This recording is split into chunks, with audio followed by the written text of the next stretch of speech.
We now move to question time, and I call Senator Cadell. Thank you, Madam President. My question is to the Minister representing the Treasurer, Senator Gallagher. How much more will an average Australian household be paying in electricity and other costs this financial year? Thank you, Senator. Minister. A lot less than you. Thank you, Madam President, and I thank Senator Cadell for the question. It does.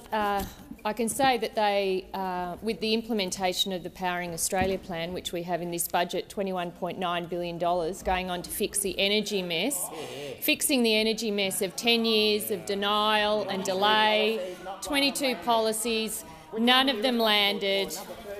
None of them landed.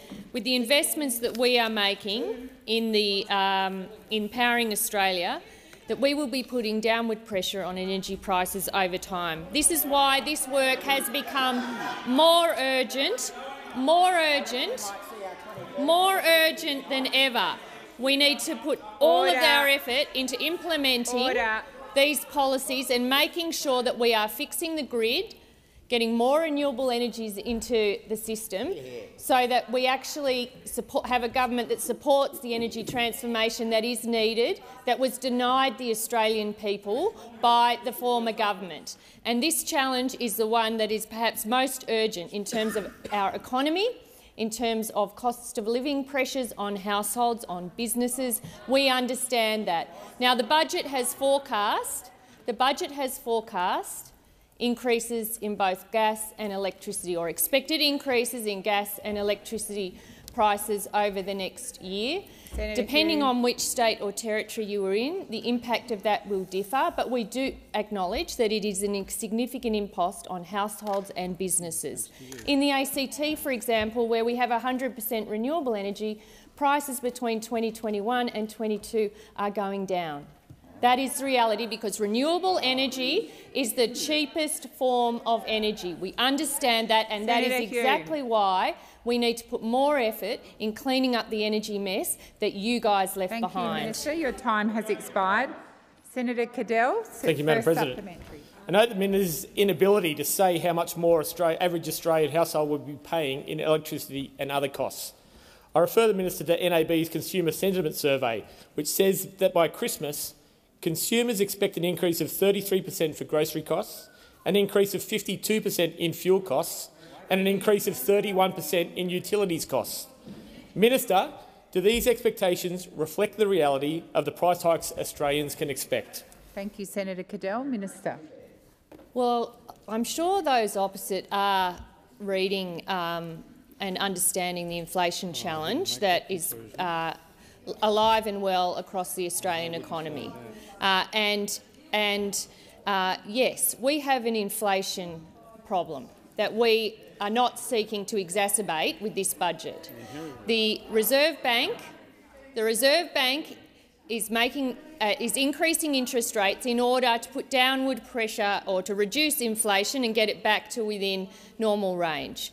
The government took the very responsible decision in this budget to make decisions that did not make the work of the Reserve Bank any harder. That is, the easiest thing to do would to say that we could spend some of the upgrades that we got in terms of revenue. That would be the easiest thing to do. But what we did was bank 99% of that and put where we did provide additional spending and putting it into services that did not increase the inflation problem in this country. Thank you, Senator Gallagher. Senator Cadell, second supplementary. Thank you, Madam President. With Australian households already hurting under Labor and their promise to cut electricity prices by $275 already broken, will the minister guarantee that they will at least keep their promise to deliver all of the legislated income tax for Australians earning more than $45,000? Or will Australians face being slugged with higher taxes as well as higher costs under Labor? Thank you, Senator Cadell. Minister Gallagher. Well, the government keeps all of our promises. That is.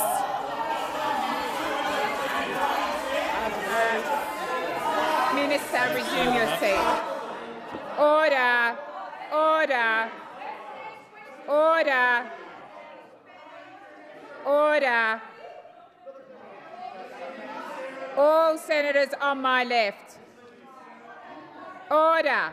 Senator Henderson. Senator Scarr. Order. Thank you, Senator Ayres. I should not have to repeatedly call out order. When you become that loud, the obvious response from the President is going to call you to order.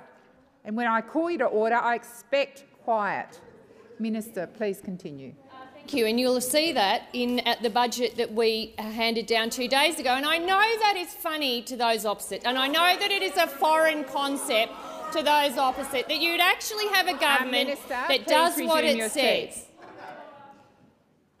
Senator McKenzie, you don't.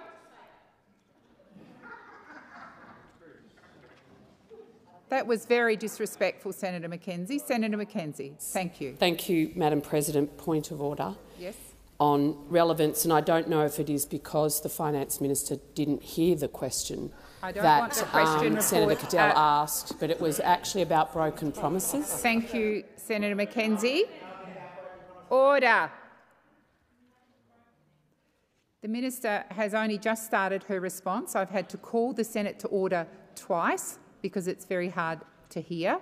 I do believe she's being relevant, but I can assure you if she's not, I will draw her back to the question. Thank you, Senator McKenzie. Thank you, President. And I acknowledge that it is a foreign concept for those opposite, that you would actually, in government, do what you said you would do, deliver on your commitments you make, and that's what this budget does, on cheaper childcare, on cheaper medicine, on renewable energy, on delivering all of our commitments. You see them in the budget, ending the waste and rorts. We're doing that. Budget repair, we're doing that. Not adding to the inflation challenge, we're doing that. And we're still delivering on hospitals, on aged care, on NDIS, Senator all McGrath. of these areas that have been Senator neglected Birmingham. for years. We are fixing it up, and this budget is a sign of our commitment to deliver on what we your promised. Time has expired. Senator White. My question is to the Minister for Finance and the Minister for Women, Senator Gallagher. Can the Minister please inform the Senate how women have been placed at the centre of the Albanese government's budget? Minister. Thank you, and I thank Senator White for the question and her long-standing interest in women's policy and gender equality. In fact, all of those that sit on these benches, the commitment around achieving gender equality in this country. After a decade of neglect by the previous government, our government is committed to putting gender equality at the core of our budget and unlocking valuing the talent, potential and contribution of women in Australia. We're investing $4.7 billion in cheaper childcare. This will make it cheaper and easier for 96% of families to access early childhood education, support workforce participation, especially by women. We're providing $531 million to expand the paid parental leave scheme up to 26 weeks, which is another one of these national schemes that Labor built and Labor is making even stronger. We're investing $1.7 billion to improve women's safety initiatives to support our ambition of a country free from gender-based violence in a generation. These measures form just part of our $7 billion investment in this budget to drive gender equality. These are our first steps, President. We will also deliver a national strategy to achieve gender equality within our first year of government to provide vision and direction about how we can achieve gender equality in Australia, and I look forward to working with all of my colleagues in doing that. We had a great event this morning, launching the Women's Budget Statement, which has, remember when that got cancelled by Minister Abbott, the Minister for Women? When that was cancelled, we put that back in place and we've made it a document of substance. And that is what we will continue to do, because this is a government that takes achieving gender equality seriously. Thank you, Minister. Senator White, first supplementary. Thank you for that fantastic answer, Minister. Can the Minister outline the government's commitment to reinstate gender-responsive budgeting? Minister. Thank you, and thank you, Senator White, for the question. Unlike the previous government, women are not an add-on in this budget, they are at its core. And decisions that the government makes, when we make them, are informed by gender analysis about how those decisions affect women. We're putting gender equality at the heart of decision-making by reintroducing gender-responsive budgeting, after it had previously been abolished by the coalition government, but it was something that we tried to keep up in opposition, and I pay credit to our colleagues, Tanya Plibersek, Sharon Claydon, the Status of Women Committee, who worked tirelessly in opposition with no resourcing and very little time to do the assessment that's now being led by the public service that we did in opposition. And it was important because it sent a message that we take gender-responsive budgeting seriously, and you see that reflected in the Women's Budget Statement that was released on Tuesday night. Thank you, Minister. Senator White, second supplementary. Can the minister explain why advancing gender equality is an economic and social imperative? Minister. Thank you, President. I thank Senator White for the question. Unfortunately, Australia currently ranks 43 out of 146 countries in the World Economic Forum Global Gender Gap Index. This is where we are today. Our gender pay gap stands at 14.1%. It's higher for First Nations women. It's not good enough, and we know that we cannot call ourselves a fair country while one half of the population is paid less, does more unpaid care and experiences much higher rates of domestic, family and sexual violence. Driving gender equality isn't just good for women, it's also good economic policy. This was a resounding message from our Jobs and Skills Summit, where one of the first outcomes of that meeting was that women's economic equality must be treated as a key economic imperative, that it was crucial to the future of our economic prosperity that we deal with that way. And we've listened to that, and that's why I'm proud of this budget, which places women at the centre. Your time has expired. Senator Askew. Thank you. My question is also to the Minister for Women and the Minister representing the Minister for Health, Senator Gallagher. I note you just boasted in previous question about your support for women, but during the election, Labor matched the Coalition's commitment to subsidise the cost of assisted reproductive technology services for aspiring parents diagnosed with cancer or at risk of passing on a genetic condition. Yet this commitment has been shelved in the budget to achieve a savings benefit.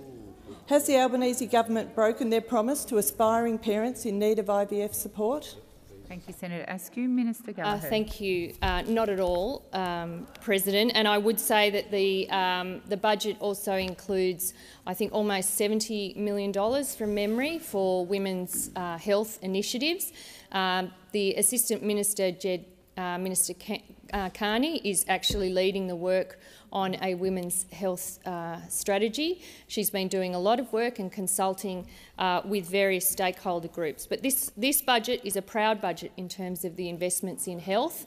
Investments in health, in hospitals, in primary care, in Medicare. Please resume your seat.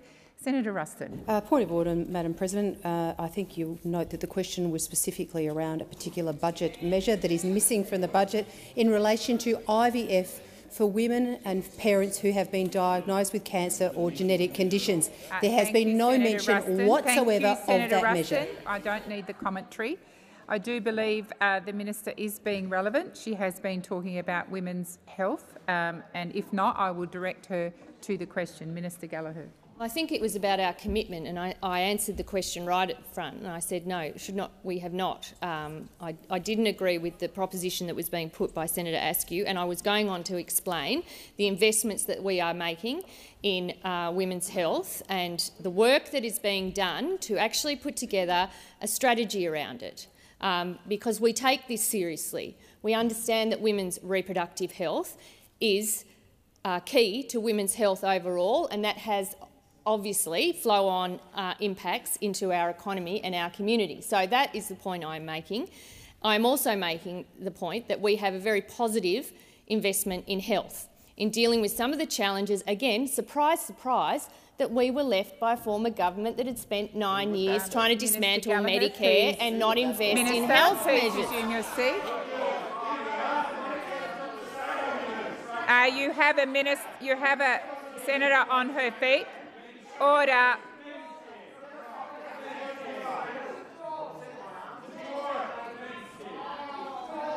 Order. Order.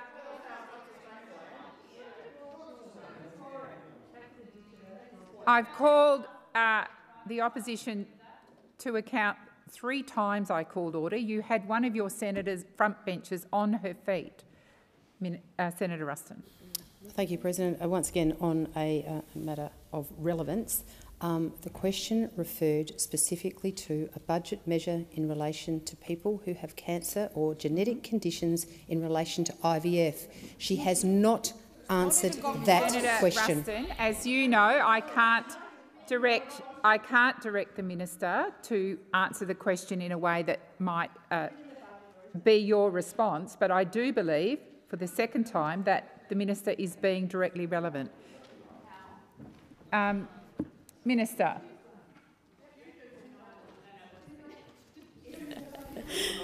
Minister I've answered. Well, are you having another question? Are you having another question? Because that wasn't the question. I have answered the question that was put. I've answered the question that was put to me straight up, and I'm now going on to explain the other positive measures in the budget, including measures around women's health. It's a positive budget for women. It's a positive budget for health. It's dealing with a decade of delay and. Minister, please resume your seat. Senator Ruston. Once again, on relevance, and I respect your decision here, President, but the minister has not answered the question despite saying that she has, and I would ask you to direct her to actually answer the question. In my opinion and my ruling, Senator.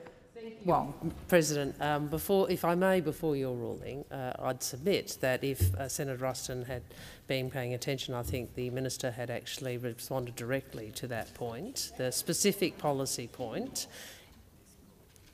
in her first few sentences, order.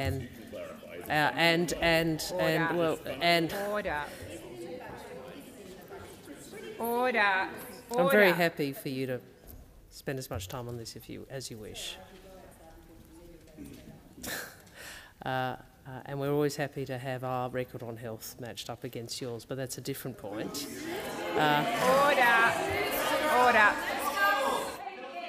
Order.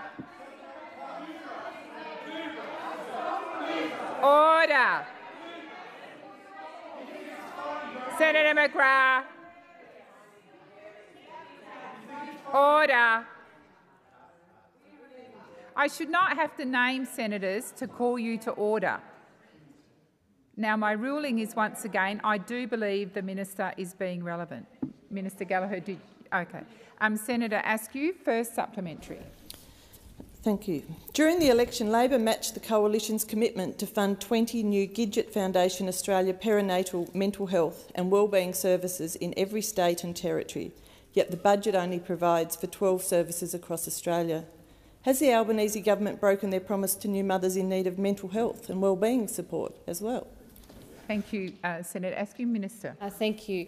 No, this budget delivers on the commitments that we made, and will. Well, it does.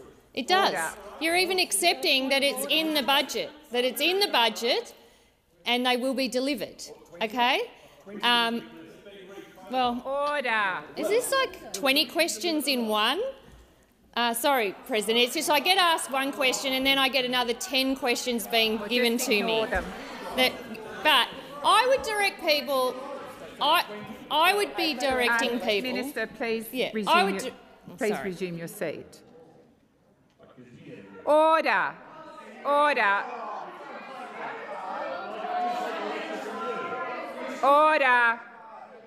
Senator McGrath. Order.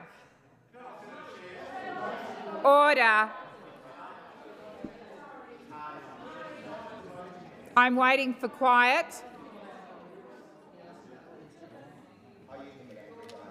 Senator Askew has asked a first supplementary, which the minister is endeavouring to answer. You may not like her answer, but at this point she is still being relevant, and it is not helpful for you, any of you, to be parroting across the chamber other numbers. If you have a question, speak to your side about getting on the list, but I'm requiring the minister to answer the question that's before her, and that is the answer. That's the question from Senator Askew.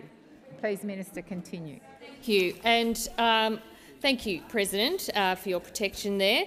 The government will be delivering. Oh, can I please answer it? The government will be delivering on our health commitments that we made in the election campaign. And if you look at budget paper 2, which goes through the measures, you will see page after page of investment in health, particularly in areas. Thank you, Minister. Your time has expired. Right. Senator Askew, second supplementary.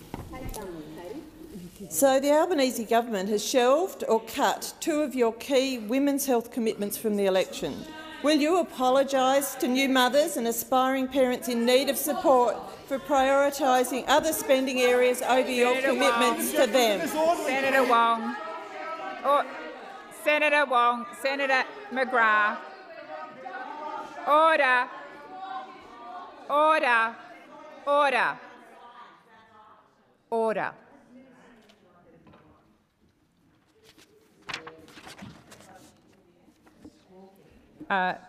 Minister. Thank you. Second supplementary. Well, I'm not about to accept a lecture from those opposite about women and services for women, okay? And if you look in this budget, it is a good budget for women. If you read budget paper 143, you will see budget paper 2, page 143, you will see that we have delivered on the commitments we've made, and indeed, surprise, surprise, we're going to also do some work on evaluation of initiatives to make sure that they are delivering the support to the communities that those programs are intended. And that is good, responsible budgeting. That is exactly the approach that I will take as Finance Minister. We deliver on things. We also evaluate to make sure that they are delivering the support and the programs that are intended by those measures. Thank you, Minister. Senator Allman-Payne. Thank you, President. My question is to the Minister representing the Minister for Education, Senator Watt. Private schools funding across the forward estimates will now be $1.7 billion more than the amount the previous government committed in their final budget. Does the Minister believe that throwing even more money at private schools at a time when public education is in dire need of support is a fair thing to do? Thank you, Senator Allman-Payne. Senator Watt. Thank you, President, and thank you, Senator Allman-Payne. I speak to you as a proud product of the state education system in Queensland, as is my wife, as are both of our children. But as I have often said in the past, I equally respect the right of families to choose the schooling environment that is appropriate for their families. For my family, the appropriate choice was a state school environment. For other families, it's a Catholic or independent school. So poor old Jared hasn't got over his prejudices about Senator GPS Watt, schools, it would appear, but some of us move on and grow in life, and some of us stay at about grade 6 level, like Senator Rennick. Senator Watt, I would ask you to withdraw that comment, please. Senator Watt, I'm asking you to withdraw. I withdraw. Thank you. Thanks. Please, is that the have you finished? But as I say, we respect the choice of families as to the appropriate schooling environment for their children, and that's why we're providing funding for both state and non-sector schooling environments. Some of the things that we have delivered in this budget, for instance, $270.8 million over 2 years for the School Upgrade Fund, $56.2 million for bursaries to attract more high achievers into teaching, $68.3 million to expand the High Achieving Teachers program, $27.6 million for other measures to tackle teacher shortages and better prepare student teachers for the classroom. 203. Senator Watt, please resume your seat. Senator Allman-Payne. Point of order on relevance. The question was directed to whether or not funding private schools at a higher level than public schools is fair. Good. Thank you, Senator Allman-Payne, and I will remind Senator Watt of the question. Please continue, Senator Watt. Thank you, President. And just to provide a bit more further detail on funding for different sectors, in 2022, the Australian government is providing $25 billion in recurrent school funding. The majority of the largest amount is to government schools, $9.94 billion, $8.64 billion for Catholic schools, $6.67 billion for independent schools. Now, I will check this, but my understanding is that the the increasing to non-state schooling in this year's budget is, I understand, and again I'll check this, is a result of the indexation model that already exists and has applied for some time. But I run out of time. Thank you, Senator Watt. Your time has expired. Senator Allman-Payne, first supplementary. Thank you, President. As a proportion of total funding, private school funding is growing, according to the budget, and funding for public schools is shrinking. Does the minister accept that the government's budget has moved Australia even further away from reaching 100% of the minimum schooling resource standard for public schools? Thank you, Senator Allman-Payne. Minister Watt. Thank you, President. Senator Allman-Payne, as I was saying, one of the factors that influences the amount of funding that's provided to different schooling sectors in every budget is the indexation model. Another factor that influences it is the number of enrolments in particular sectors. We are in the process of beginning a new schools funding agreement with the states and territories, which will consider a wide range of matters, including the indexation of school funding. But I might point out that in electorates that are represented by the Greens, such as Brisbane, Griffith and Ryan, there are a substantial portion of families who choose a non-state schooling environment for their children. And we strongly support the rights and interests of public schools. And as I say, I've reflected that in my own personal decisions. But we also respect the need for some level of funding for private schooling as well. Thank you, Senator Watts. Senator Allman-Payne, second supplementary. Thank you, President. Is the minister aware that the King's School, a private school in New South Wales, plan to use funds to build their head teacher a private plunge pool? Is the minister also aware that there has been around a 45% increase in demountables from 2014 in 2020 in New South Wales public schools? Does the minister believe that it is fair that a Labor is giving even more money to private schools while the public system crumbles? Thank you, Senator Allman-Payne. Senator Watt. Thank you, President. I am aware of those reports involving, I think it was the King's School, and I think it is important for all independent schools to be accountable for the public funding that they receive and to make good decisions about how that funding is used. I don't think that taxpayers would expect public funding to be used for inappropriate purposes. They are intended to be used for what goes on in classrooms, and I'd certainly encourage all private schools to approach funding that way. There is no doubt that state schools in Australia need more public funding. They've needed it for at least the last 10 years that the last government was in power. And these are matters that we will consider further with the states and territories as we approach a new schools funding agreement. Thank you, Senator Watt. Senator Urquhart. Thank you, President. My question is to the Minister representing the Minister for the National Disability Insurance Scheme, Senator Farrell. Can the Minister outline to the Senate what the Albanese Labor government is doing to clean up the mess left by the Liberals and the Nationals to get the NDIS back on track? Minister Farrell. Thank you, President, and I thank Senator Urquhart for her question and her deep interest in this area of policy. The National Disability Insurance Scheme is a great Australian success story.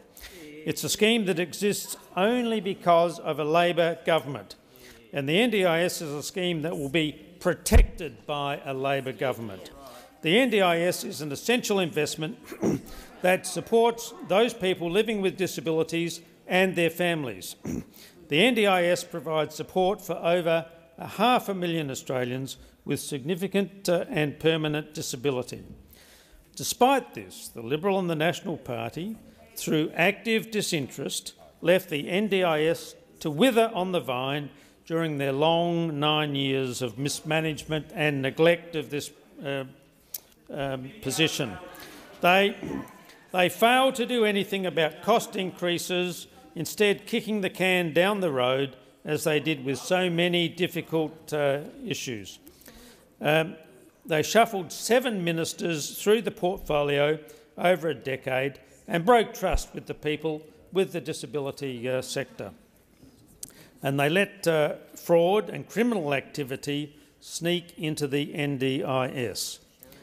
Labor is committed to putting people with disability at the centre of this scheme, and by establishing an independent review, led by a panel of experts and people with disability, the Albanese Labor government is starting to rebuild this trust and get this scheme back on track.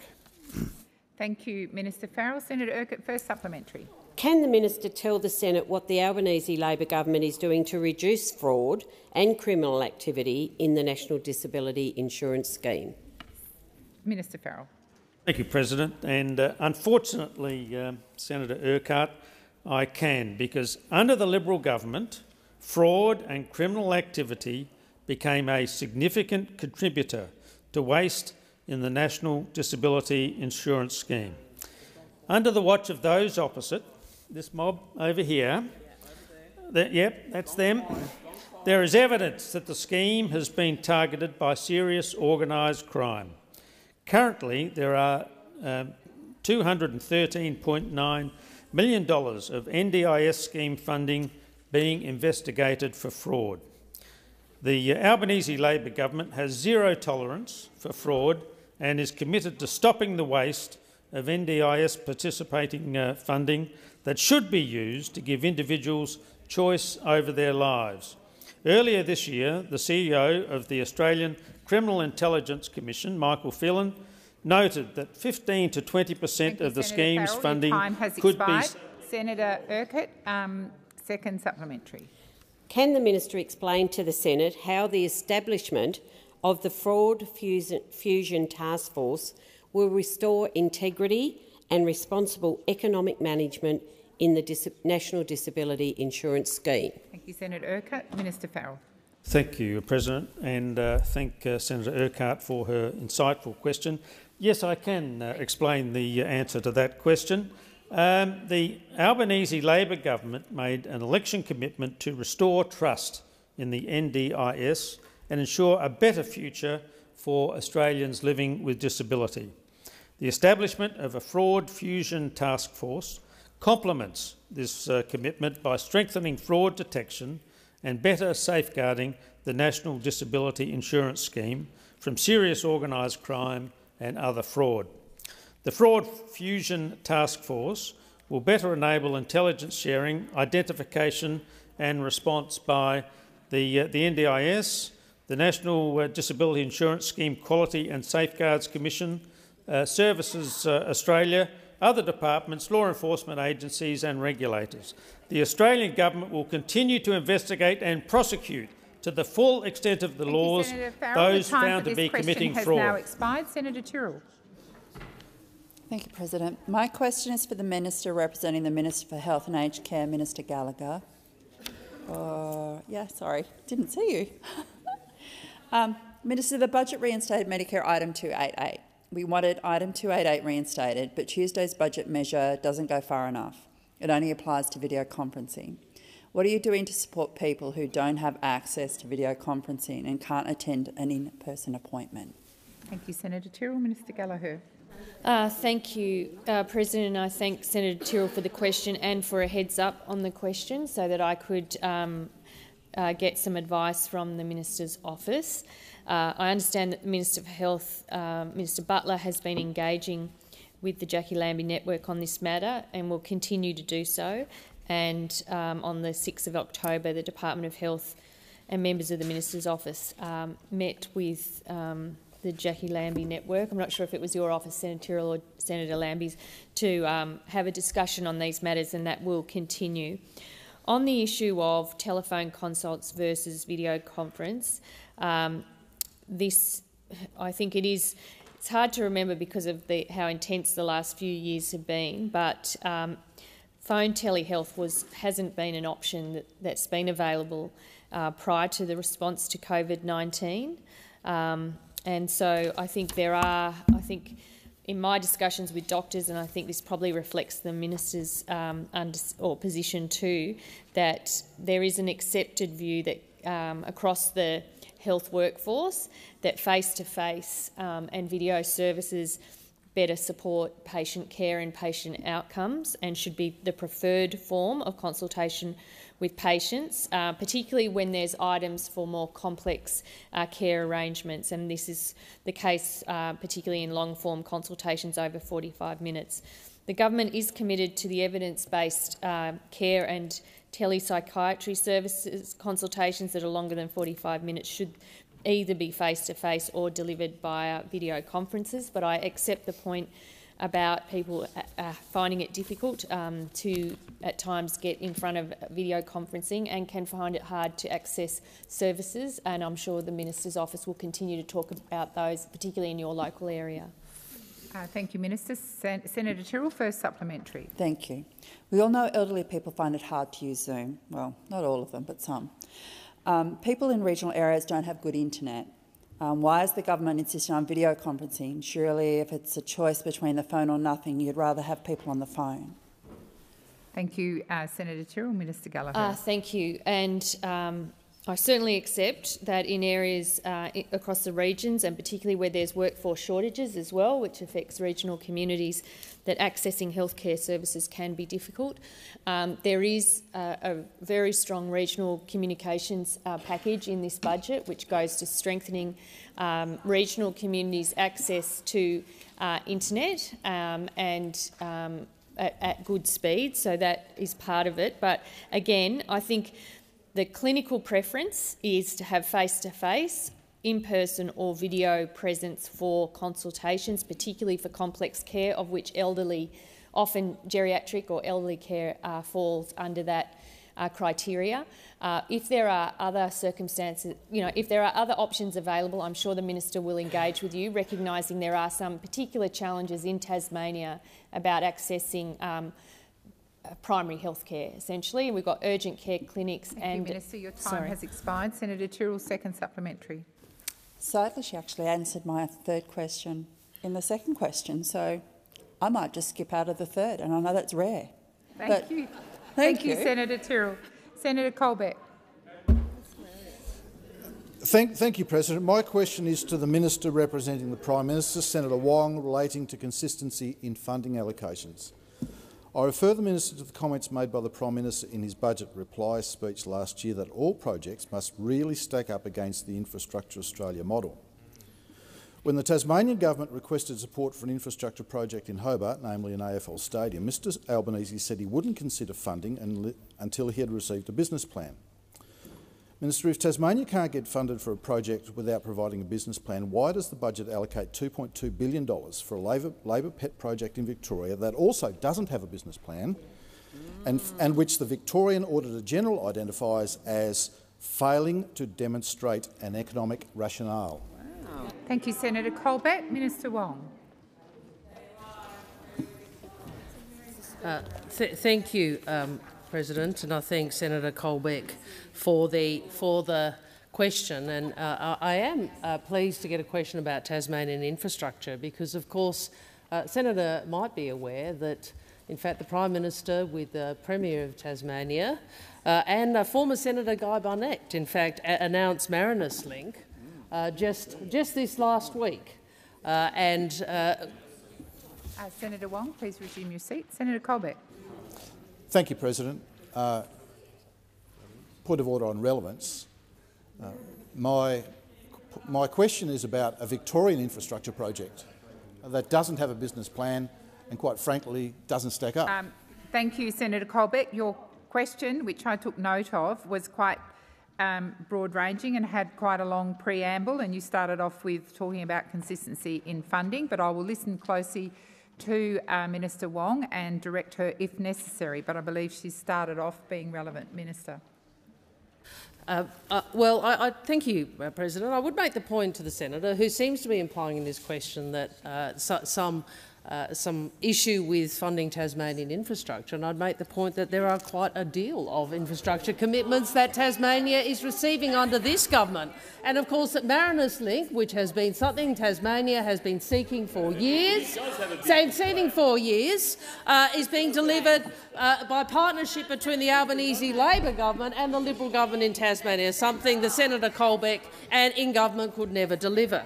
I'd also make the point that the budget has included in it $540 million to upgrade the Tasman Highway, the Bass Highway and the East and West Tamar highways, in addition to other investments. In relation to the suburban rail loop, we've been here for some days and we've had an attempt by those— please sit down.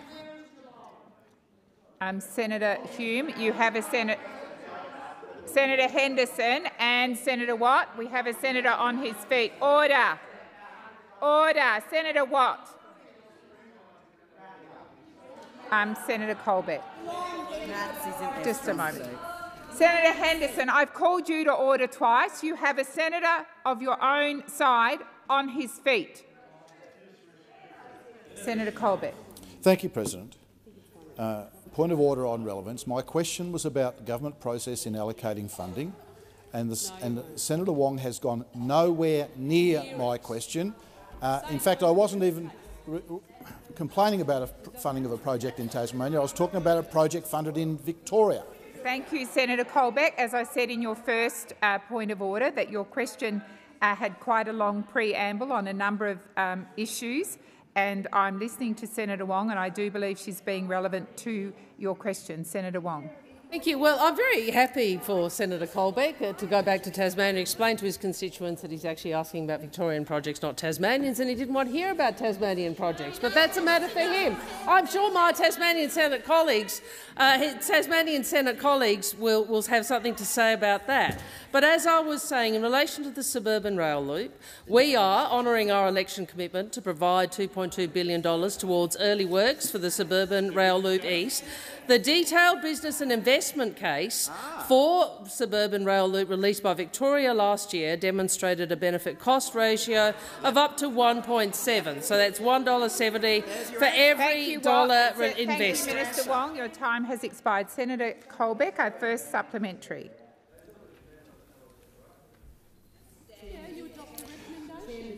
Thank you, President. My supplementary question to Senator Wong is when the New South Wales government said it wanted support to raise the height of the Warragamba Dam to protect communities from floods, a project that is recognised as a state significant infrastructure, Mr Albanese said he would talk to New South Wales after their state election next March.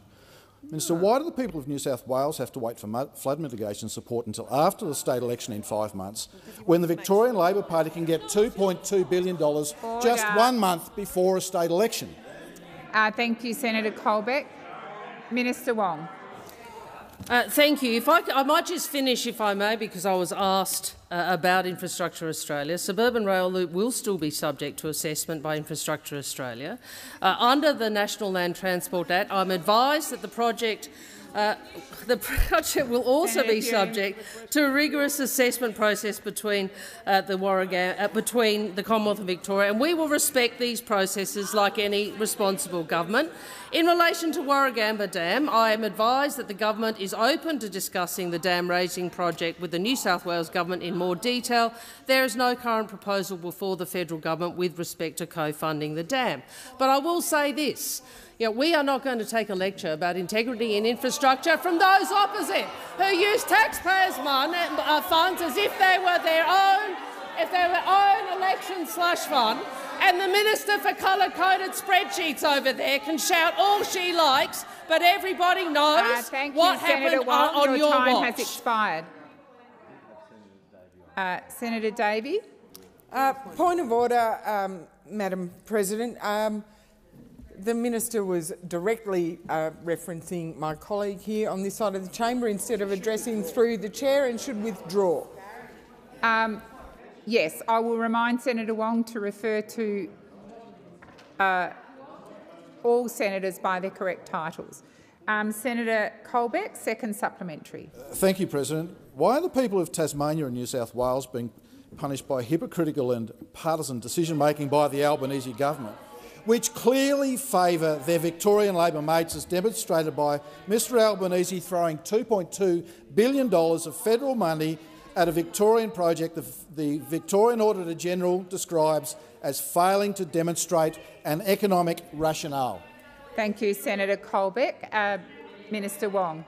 Thank you, President. Well, I have responded to the suburban rail loop project questions. I have also responded to the Warragamba Dam questions. I'm now asked about partisan decision-making. Can we remember the $15 million commitment for a car park at Balaclava Station, despite the fact that the land was already set aside for public housing?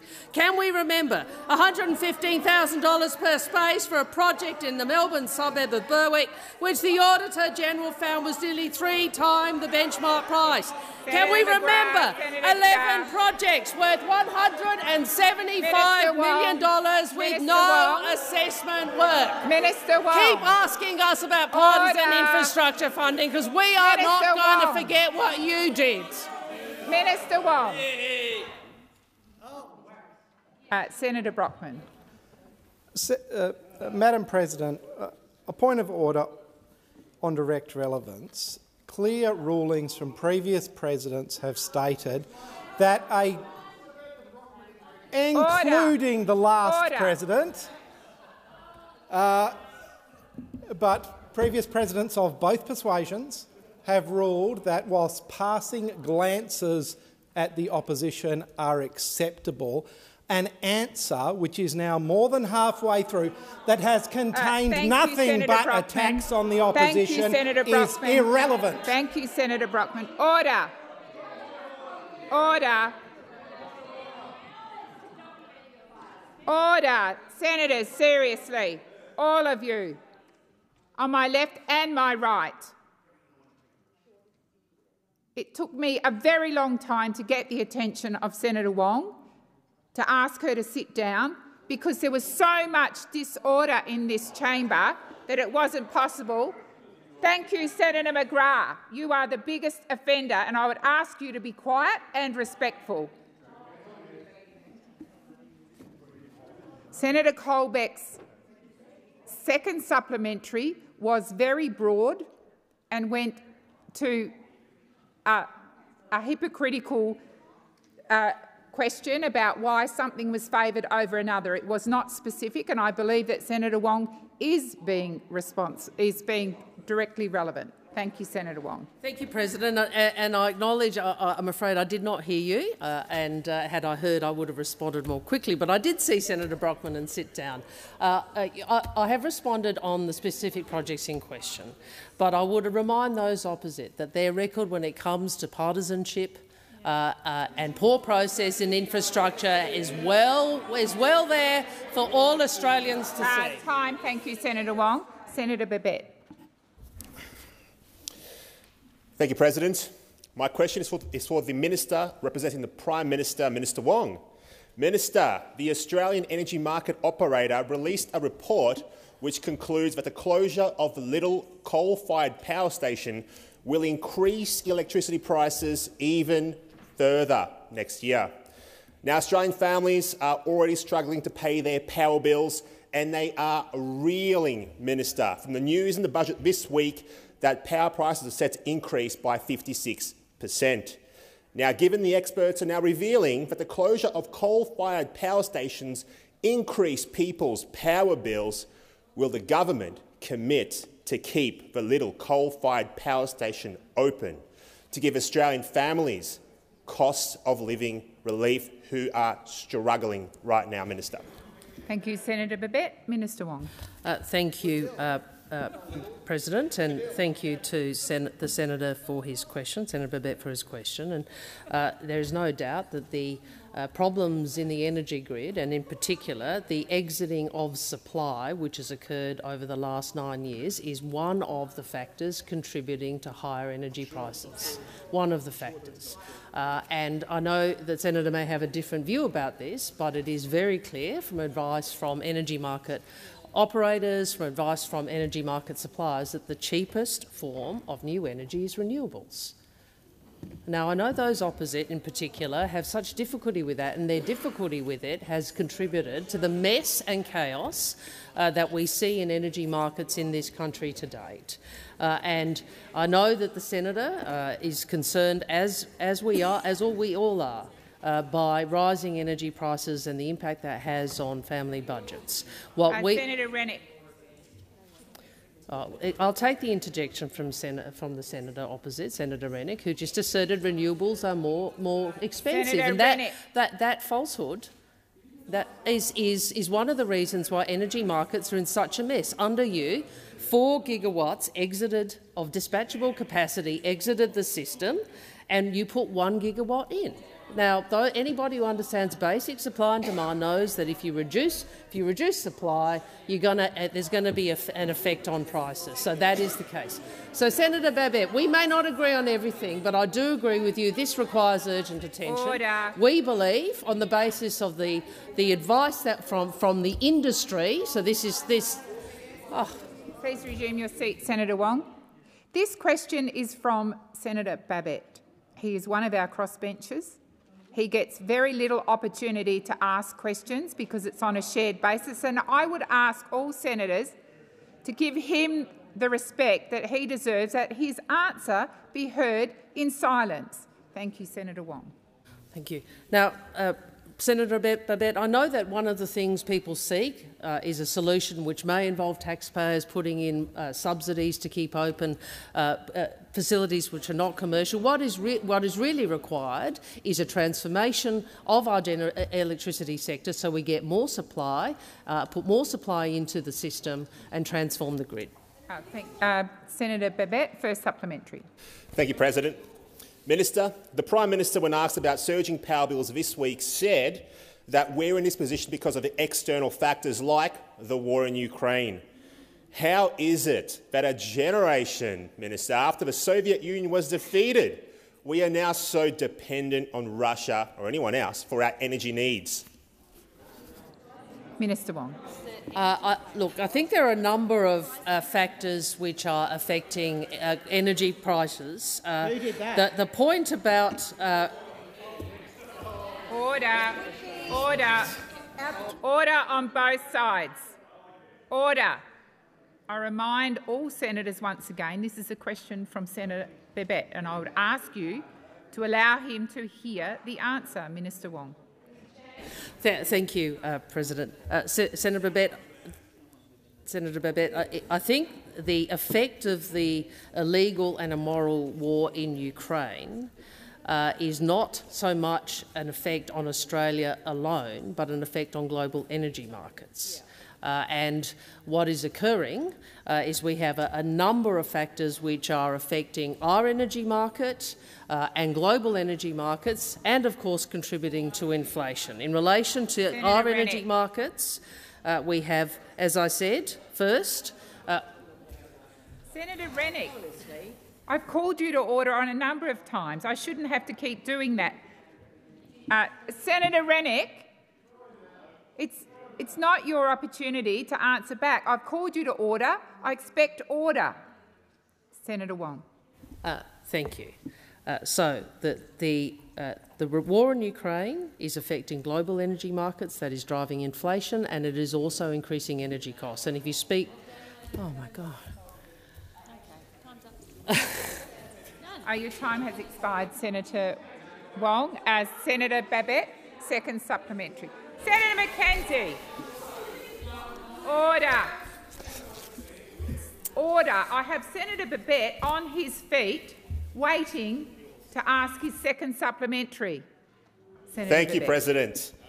This week, the Green German government has pulled down wind turbines to expand a coal mine. Across Europe, coal-fired power stations are being reopened, and there are 300 new coal-fired power stations being built around the world right now.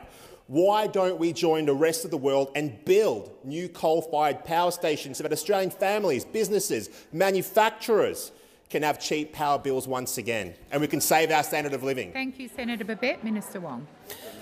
Thank you, President. Well, we share your desire that we had to reduce energy prices. What I would say to you in relation to coal-fired power here in Australia is the market has not funded investment in new coal-fired power. The market has made a decision. So, look, I know that Senator Canavan wants taxpayers to fund it, but the market has chosen not to invest in more coal-fired power generation because the market has made an assessment that renewables are cheaper. In relation to Germany, I am well aware of what is occurring in Germany. It has been a part of our discussion both between the Foreign Minister and I, but also at the Foreign Ministers' meeting at the G20. Europe is doing the right thing, seeking to reduce reliance on Russian energy, and we support that.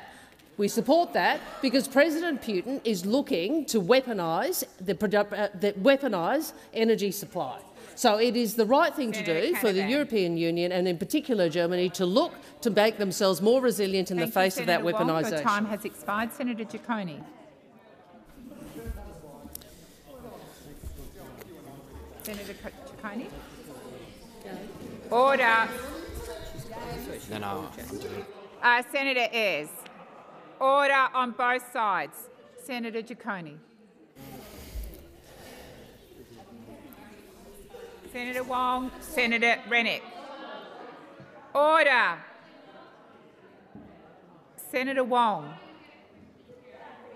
Senator Ciccone. Senator Gallagher. Order. Senator Gallagher. I'm waiting to call Senator Ciccone. Senator Ciccone. Question. Thank you very much, President. I appreciate that. It's a bit of a rowdy day today. My question, President, is to the Minister for Foreign Affairs, Senator Penny Wong. Minister, how is the Albanese Labor government making Australia a stronger and much more influential partner in a very contested world, particularly what has arisen out of our commitments in the October budget earlier this week? Could you also please also inform the Senate how the Australian government is building a stronger Pacific family? Senator Wong. Good. Excellent. Thank you. I thank Senator Ciccone for his question, and I thank him also for, as chair of the Foreign Affairs, Defence and Trade Committee, I know he is particularly interested in these matters, which go to ensuring Australia is safer and more secure in our region and in the world. So what I would say is you will see in this budget the government's commitment to renewing our closest relationships and the government's commitment to advancing Australia's interests and Australia's values. You will see in that budget, consistent with what we have been doing since we were elected, the work that the government is undertaking to make Australia a partner of choice for the countries of our region to assure Australia's security, to assure Australia's economic strength and to shape the world for the better. Our intention is to do what we are able to help build a stronger Pacific family. We want to help our regional partners become more economically resilient, develop critical infrastructure and provide their own security so they have less need to call on others. The investments outlined in the budget include an additional $900 million over the next 4 years to support Pacific development and resilience. This follows a decade of Liberal cuts which undermine the national interest, and that is the pity of the approach that was taken against Senator Ms Bishop's advice, and I assume against Senator Payne's, but that's a matter for her, by the previous government to reduce Australia's development assistance, because that was a reduction in Australia's influence in the region. So the additional ODA will advance, and other measures will advance our interests by tackling poverty, supporting stability, prosperity and security in our region. Likewise, we are also intent on improving and expanding Pacific labour mobility to help Pacific economies still struggling with the aftermath of COVID. Thank you, Senator Wong. Your time has expired. Senator Ciccone, first supplementary. Thank you very much, President. I thank Minister Penny Wong for that comprehensive answer. Oh, Senator Scarr, come on. Senator Ciccone, continue your question, please. Senator Ciccone, please continue. Name. Order. It's her name. Order. Senator Ciccone, please continue. Thank you very much, President. Could I also ask the Minister what steps is the government taking to deepen Australia's security cooperation with our Pacific partners in the region? Minister Wong. Thank you, President. This is a very important domain for Australia to continue and deepen its engagement, and I thank the Senator for recognising that. There are a number of measures in the budget which go to our commitment to supporting the security needs of our Pacific partners and giving life to our commitment and our view that security in the Pacific should be an issue for the Pacific family. This includes the continuing AFP deployment in Solomon Islands in 2023, delivering, and I would have thought some of this might have bipartisan support, really. I mean, I'm talking about an AFP deployment, and you want to interject on an Australian Federal Police deployment that has bipartisan support. Delivering a new Australia Pacific Defence School to boost training for defence and security forces across the Pacific, and doubling funding for aerial maritime surveillance in the Pacific. Thank you, Senator Wong. Senator Ciccone, second supplementary. Thank you very much, President. I again thank Senator Penny Wong for that answer. How is the Albanese Labor government's budget building a more stable, prosperous and resilient region? Minister Wong. Thank you. Well, I'd like to talk, if I may, in the last minute about two Pacific Island Forum members, important members for us. The first is Cook Islands, the incoming chair of the Pacific Island Forum, and I thank them for their hospitality last week. Whilst I was there, I signed the Oa Tumanava partnership with Prime Minister Brown, which paved the way for deeper cooperation between our two countries. Cook Islands, as I said, is the incoming chair of the forum. We have elevated our engagement with the Pacific Island Forum as the key regional architecture within the Pacific. It is one of 11 countries which I have had the privilege of visiting since my appointment as Foreign Minister.